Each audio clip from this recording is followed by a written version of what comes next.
Buenos días a todas y a todos. Comienzo por agradecer a las entidades convocantes, a la Oficina de la Alta Comisionada y a Alberto y Ana María personalmente, a la Comisión Interamericana y a Francisco Eguiguren personalmente, a la Oficina de Naciones Unidas contra la Droga y el Delito y a Bo Matías personalmente y a la Universidad Santo Tomás, al señor rector y a Carlos personalmente por esta invitación.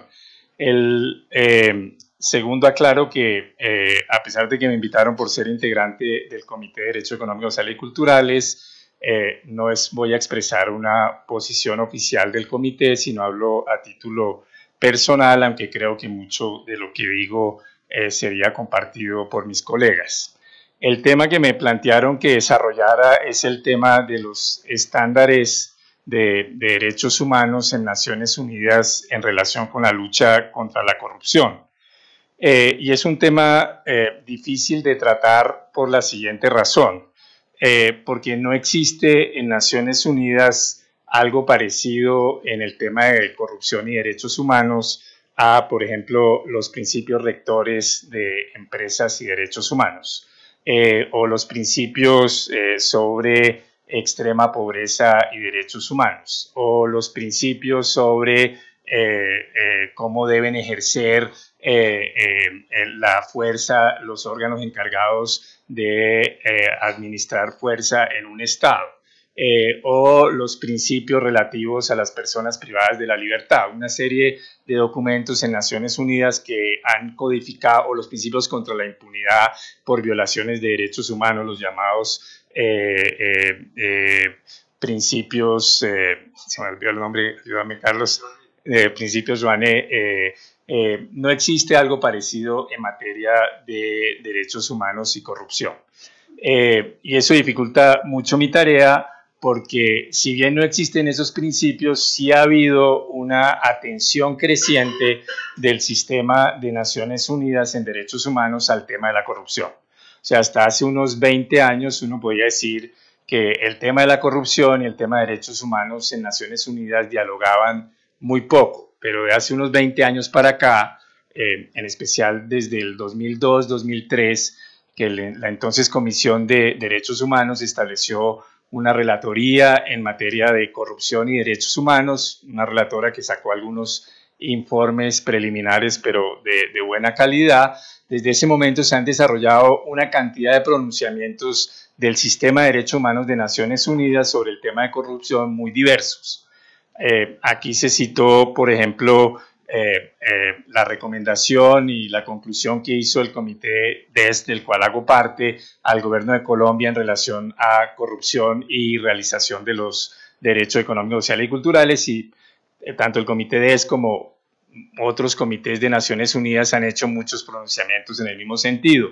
Hay también documentos de la Oficina de la Alta Comisionada de Derechos Humanos relacionadas con el tema de corrupción y derechos humanos, por ejemplo, un informe reciente, creo que hace unos 2 años, sobre buenas prácticas de instituciones de derechos humanos en relación con la lucha anticorrupción.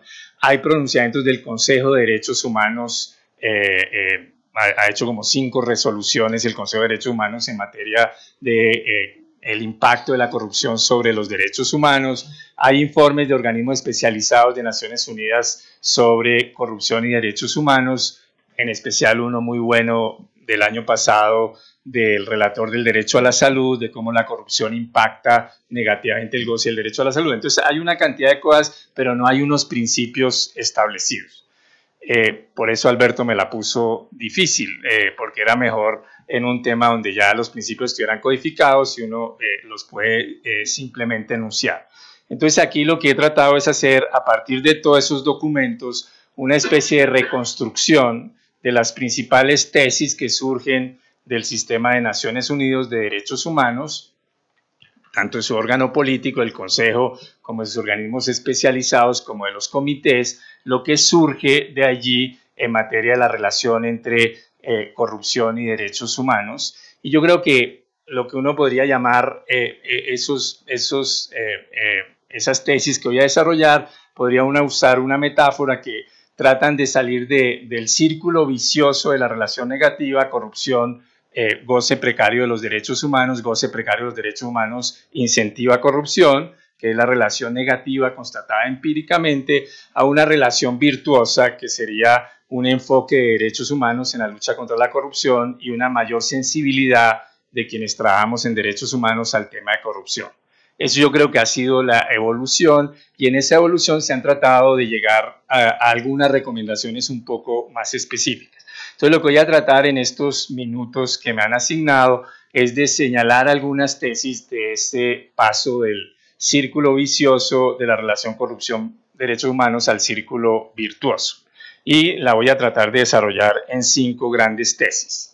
Espero que después de eso la extrema derecha no diga que ya me volví otra vez maoísta por lo de las 5 tesis. A tal punto llega la irracionalidad de ese tipo de ataques. La primera es la tesis que ya fue desarrollada de cómo la corrupción tiene impactos negativos muy profundos sobre los derechos humanos. No la voy a desarrollar mucho, Francisco la desarrolló, la señora vicepresidenta la desarrolló y voy Alberto también. Pero sí quisiera como darle como alguna clasificación a esa manera como le impacta, porque creo que le impacta de muy distintas maneras y tenerlo en cuenta es importante porque ayuda a afinar esa relación entre corrupción y derechos humanos. La primera es como un impacto muy directo, o sea, actos de corrupción que son en sí mismos violaciones a los derechos humanos.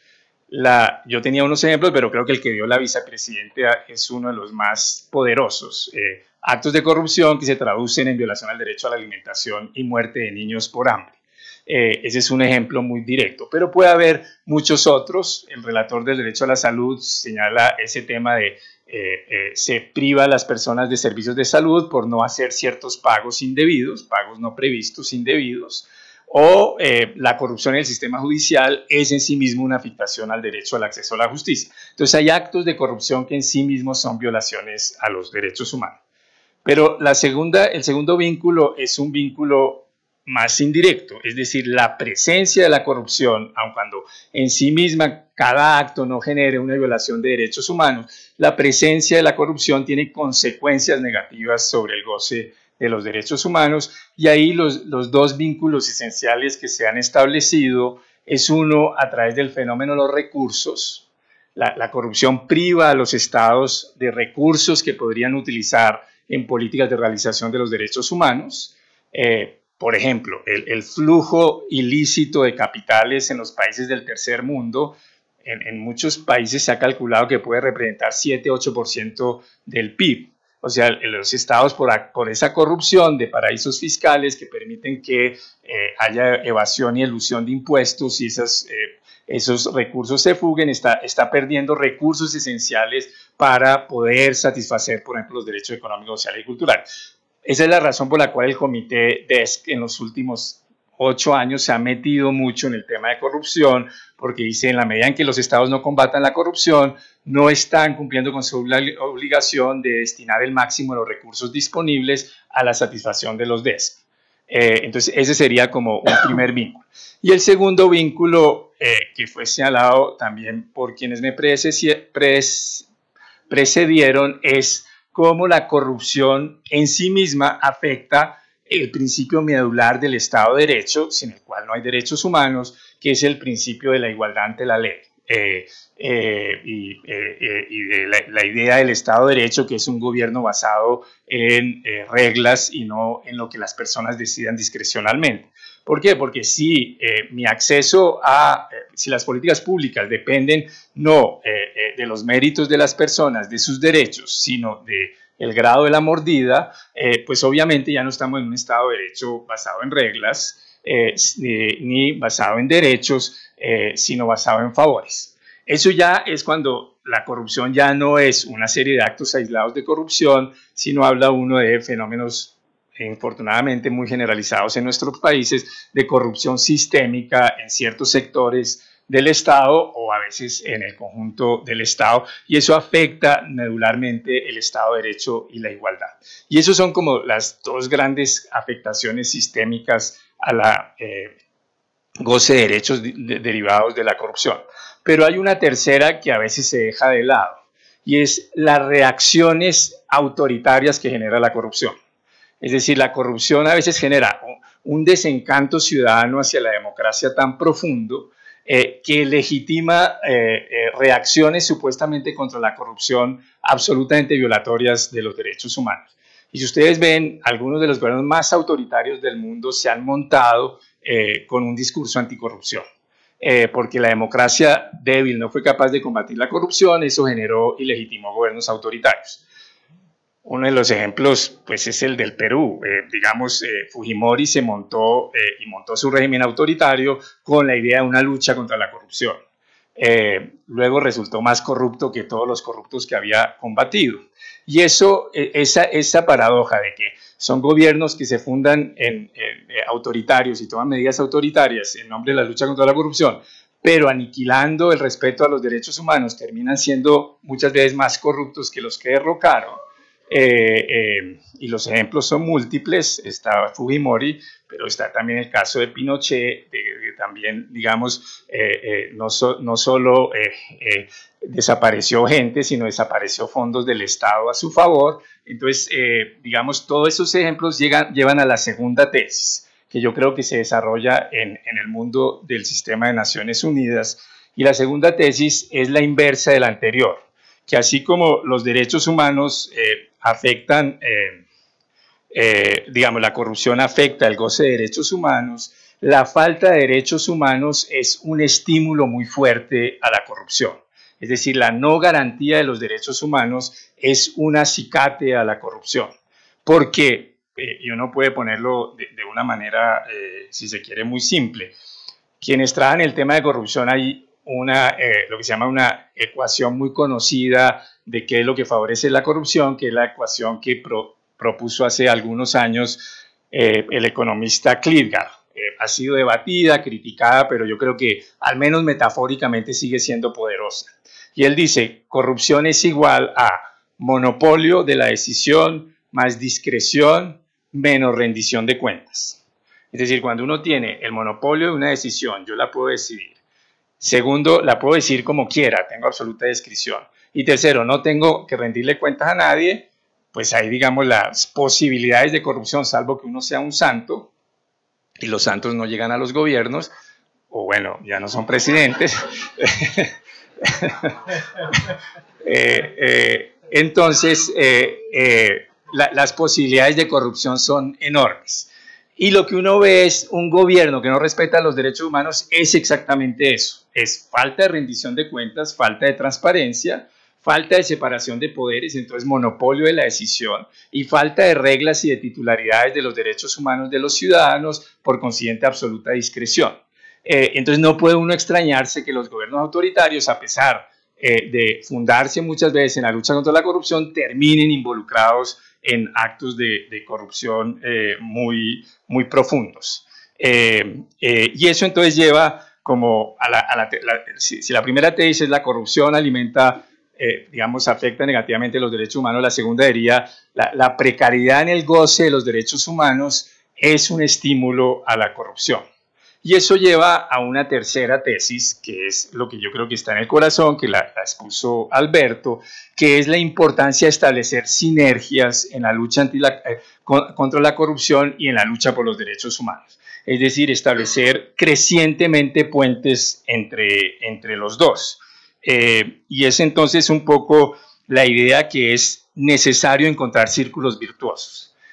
¿Y cómo son esos círculos virtuosos? Que es necesario que la lucha contra la corrupción se haga en el marco de los derechos humanos.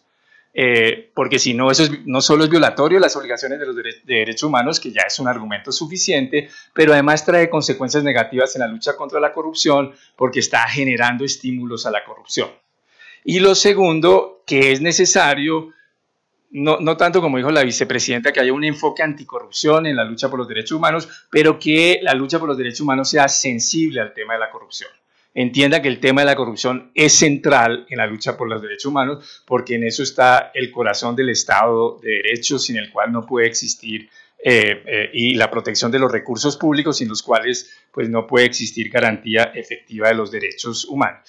Y entonces en esas sinergias, esa tercera tesis, estaría ligado a que no solo es necesario hacer esas sinergias, sino que esas sinergias son posibles. Esas sinergias entre la lucha contra la corrupción y la lucha por los derechos humanos son posibles porque cuando uno ya mira en detalle lo que uno llamaría buenos enfoques de derechos humanos y buenos enfoques de lucha contra la corrupción, digamos, hay profundas aproximaciones. Si uno lee la Convención de Naciones Unidas o Interamericana contra la Corrupción y mira ahí algunas de las medidas preventivas contra la corrupción, muchas de esas medidas preventivas corresponden casi literalmente a lo que en el mundo de derechos humanos uno ha llamado principios transversales de derechos humanos. Los principios transversales de derechos humanos son esos principios, por ejemplo, de que debe haber participación, de que debe haber rendición de cuentas, de que debe haber transparencia y de que debe haber no discriminación. Y si uno mira en la lucha contra la corrupción, es más o menos lo mismo que se dice. Se dice el mejor antídoto contra la corrupción es transparencia, por eso el nombre de la gran entidad internacional que trabaja el tema contra la corrupción, que su nombre es transparencia, porque sabe que allí donde hay transparencia es mucho más difícil que haya corrupción. Por eso creo que los mensajes de la vicepresidenta hoy fueron muy positivos de, por ejemplo, las opciones de transparencia, al menos en su oficina, y que el gobierno se plantea realizar. Y entonces que hay una gran coincidencia entre ciertos principios de derechos humanos y ciertos mecanismos de lucha contra la corrupción. Y entonces que la idea de luchar contra la corrupción en el marco de derechos humanos no es para nada imposible, sino que al contrario hay sinergias positivas. Pero esas sinergias positivas implican, que fue lo que desarrolló Francisco, un énfasis en ciertos derechos. O sea, que no todos los derechos tienen como, por decir de alguna manera, el mismo potencial anticorrupción. Pero hay ciertos derechos que deben ser especialmente protegidos si uno quiere tener todos los derechos humanos tienen que ser protegidos, pero hay ciertos derechos que tienen unas funcionalidades o unas posibilidades mayores en la lucha contra la corrupción. Y ahí digamos, se han ido emergiendo algunos en, digamos, la doctrina de distintos órganos de Naciones Unidas en derechos humanos. Obviamente uno de los primeros es el derecho de acceso a la justicia y de independencia, y asociado al acceso a la justicia y al debido proceso, independencia judicial. Allí donde no haya garantía de la independencia judicial, es difícil que no haya corrupción. Pero, y ahí está, digamos, la contrapartida, es una independencia judicial con rendición de cuentas del Poder Judicial, porque a veces se usa el argumento de independencia judicial mal usado para defender privilegios judiciales y corrupciones en el sistema judicial. Entonces a veces se dice, no, es que no nos pueden criticar esto porque eso afecta a la independencia judicial y lo que se están defendiendo es cotos de corrupción en el sistema judicial y ahí hay una enorme dificultad en los sistemas democráticos, pero que es necesario, que es defender un sistema judicial independiente, fuerte, pero transparente y con capacidad de rendición de cuentas. Y ese es uno fundamental. Por eso es tan problemático el debate hoy de la Fiscalía General de la Nación en Colombia, es decir, que haya un fiscal que no genere confianza a la ciudadanía de que no tiene conflictos de interés con empresas que se vieron involucradas en prácticas de corrupción es absolutamente grave para el derecho de acceso a la justicia y para el derecho de los ciudadanos a el debido proceso y que haya una persecución penal independiente y transparente. El segundo es obviamente el que señaló también Francisco, el de la libertad de expresión y el derecho de acceso a la información. Es decir, si el tema de la transparencia es central, entonces tiene que haber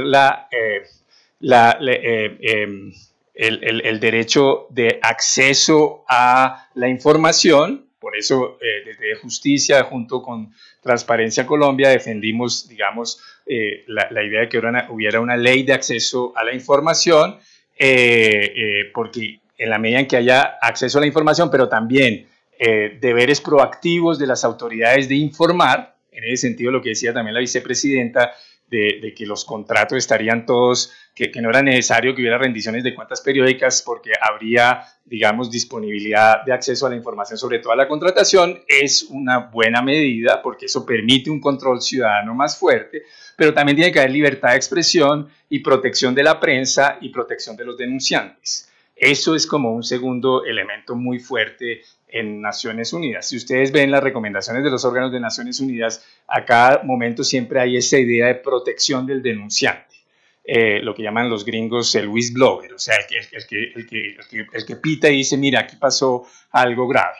Por eso es tan grave nuevamente lo de la fiscalía. O sea, que quien estaba tratando de hacer denuncias de corrupción termine muerto en circunstancias raras y eso no se ha esclarecido, y que quienes siguen denunciando sean atacados en la sesión de anoche por el fiscal, pues es absolutamente problemático en términos de derechos humanos y de la lucha contra la corrupción, porque se está afectando la independencia de la prensa, y sin independencia de la prensa, lucha contra la corrupción y garantía de los derechos es muy difícil. Un tercer elemento que se ha desarrollado muy importante en distintos elementos de Naciones Unidas es el tema de la cooperación internacional. Es decir, la lucha, hay como se decía, la pequeña corrupción, digamos el policía que dice no le pongo la multa si paga tanto, pero también hay la gran corrupción que está ligada a inversiones internacionales, pues Odebrecht es el mejor ejemplo, o los Panama Papers, y entonces ahí la cooperación internacional es fundamental, y ahí se ha desarrollado por distintos órganos de Naciones Unidas la idea de obligaciones extraterritoriales de los estados. Es decir, que los estados tienen obligaciones en materia de derechos humanos que van más allá de sus obligaciones frente a los ciudadanos para poder favorecer el goce de los derechos humanos en otros países. Y por ejemplo, el Comité DESC ha hecho recomendaciones, o en la observación general número 24 sobre empresas y derechos humanos, ha hecho observaciones sobre cómo los paraísos fiscales que favorecen prácticas de corrupción, porque uno de los temas fundamentales en la lucha efectiva contra la corrupción es perseguir el dinero, perseguir los activos. Esos paraísos fiscales terminan siendo un incumplimiento de las obligaciones internacionales de los estados en derechos humanos, porque afectan los recursos de otros estados en la medida en que permiten el flujo ilícito de capitales. Y un último elemento es que sale, digamos, dos últimos elementos que salen un poco de estos distintos documentos del sistema de Naciones Unidas que les he señalado, es ciertos elementos preventivos como políticas de transparencia de los servidores públicos, o sea, políticas algunas de ellas adoptadas en Colombia, pero otras de difícil acceso, como de revelar sus bienes para ver si ha habido enriquecimiento ilícito, políticas de declarar conflictos de interés, que se hagan explícitas las declaraciones de conflictos de interés para evitar actos de corrupción. Y el último es obviamente el que a veces más se insiste en opinión pública, pero que, como señaló Alberto, no es que no sea importante, pero tiene que ser complementado, que es el tema de la represión y sanción de las conductas corruptas, de las distintas, porque, digamos, no hay una definición internacional de corrupción. Bueno, hay la de transparencia, pero no es una definición es la más exitosa, pero no es oficial, pero sí lo que hay es definiciones en las convenciones de actos de corrupción como delitos que deben ser sancionados. Entonces, de eso surge, y esa era la cuarta tesis, han surgido, si se quiere, crecientes recomendaciones cada vez más específicas sobre qué se podría hacer en materia de lucha contra la corrupción, adoptando realmente un enfoque de derechos humanos, y qué sería políticas de derechos humanos sensibles a la lucha contra la corrupción. Pero, y este es el último punto, y con este termino, lo que uno ve es que eso todavía, como dice el Consejo de Derechos Humanos, creó un comité asesor en el tema de corrupción y derechos humanos, que rindió un informe el año pasado, que es un informe bastante bueno. Yo comparto la conclusión final de algunas de esas conclusiones de ese informe, y la conclusión final de que lo que falta es mucha concreción. O sea, que todavía estamos a un nivel que es importante, un nivel de ver unos vínculos, de ver unas relaciones, de ver unas articulaciones, de poner unas cautelas. Eso es importantísimo. No utilice el argumento de la lucha contra la corrupción para violar derechos humanos, porque eso es un boomerang. No solo es ilegítimo, sino que es un boomerang. Entonces, todo eso es muy importante, pero creo que falta muchísimo en realmente tener como una sistematización de buenas prácticas en materia de lucha contra la corrupción con enfoque de derechos humanos que pudieran ser realmente útiles para el diseño de políticas públicas más concretas. O sea, creo que falta un paso, y el paso es concretar eso en medidas de política pública cada vez más específicas, y por eso yo creo que el desafío es realmente en los próximos tiempos lograr una articulación entre la discusión normativa, la discusión teórica, pero también la sistematización empírica de prácticas exitosas que nos permita avanzar en la construcción de estándares y recomendaciones más específicas. Por ejemplo, a mí me sorprende que no haya un estándar de derechos humanos claro sobre financiación de campañas electorales, que es un tema central, digamos, de la democracia. Y sin embargo, de pronto estoy equivocado, pero hasta donde yo conozco, ese es un tema bastante silenciado en el mundo de derechos humanos, y uno ve ahí una de las afectaciones más profundas de la democracia, de financiaciones indebidas, ocultas, como decía Pacho Eguiguren, pero también las explícitas. O sea, lo que pasa en Estados Unidos, que no es que haya tanto dinero oculto a las campañas, sino que es explícito, pero afecta radicalmente la democracia. Creo que es uno de los temas más sensibles en materia de igualdad en el derecho al voto, igualdad en la participación política, y sin embargo en eso todavía no tenemos un estándar ni una claridad de buenas prácticas en materia de derechos humanos. Por eso creo que si bien en estos últimos 15 años se ha avanzado mucho en la relación entre corrupción y derechos humanos, todavía nos falta y todavía hay enormes desafíos por desarrollar. Muchas gracias.